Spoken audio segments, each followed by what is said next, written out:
மரணத்தினாலே தேவனை மகிமைப்படுத்துவாய், பயப்படாதே. யோவான் 21:19.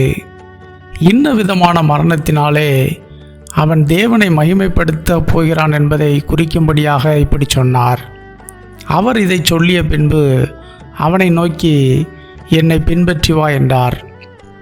நமது பிறப்பின் மூலமாக தேவனை மகிமைப்படுத்துகிறோமோ இல்லையோ, நமது மரணம் நிச்சயமாகவே தேவனுக்கு மகிமை சேர்ப்பதாக இருக்க வேண்டும்.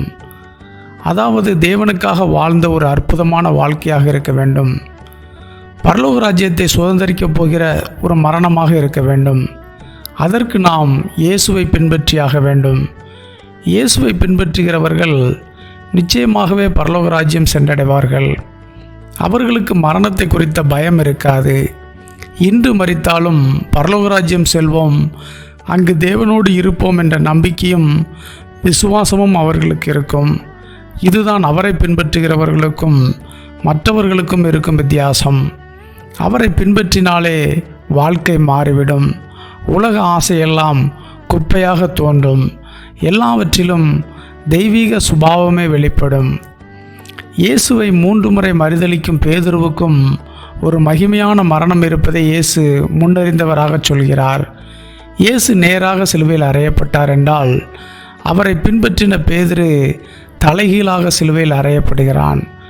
நேராக சிலுவையில் அறையப்படுவதுதான் அவனுக்கு அளிக்கப்பட்ட மரண தண்டனையாக இருந்தது. ஆனால் அவனோ தன்னை தலைகீழாக சிலுவையில் அறையும்படியாக கேட்டுக்கொண்டதாக சொல்கிறார்கள். அந்த அளவிற்கு அவன் தேவனுடைய ராஜ்யத்தை நேசித்தான். அந்த அளவிற்கு இயேசுவை மிகவும் உண்மையாக பின்பற்றினான். இயேசு பேதுருவிடம் அவனது மரணத்தை குறித்து சொல்லிவிட்டு, அத்தகைய மரணத்தை குறித்து புலம்பிக் கொண்டிருக்கும்படி விடவில்லை. என்னை பின்பற்றி வா என்றுதான் சொல்கிறார். அவரை பின்பற்றாமல் இத்தகைய மரணத்திற்கு ஒப்புக் கொடுக்க வாய்ப்பே இல்லை.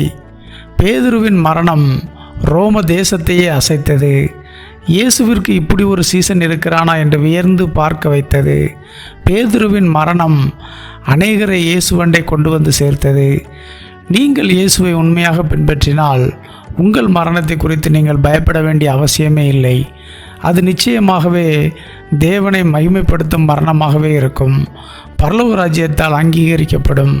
பயப்படாதிருங்கள். ஆமென்.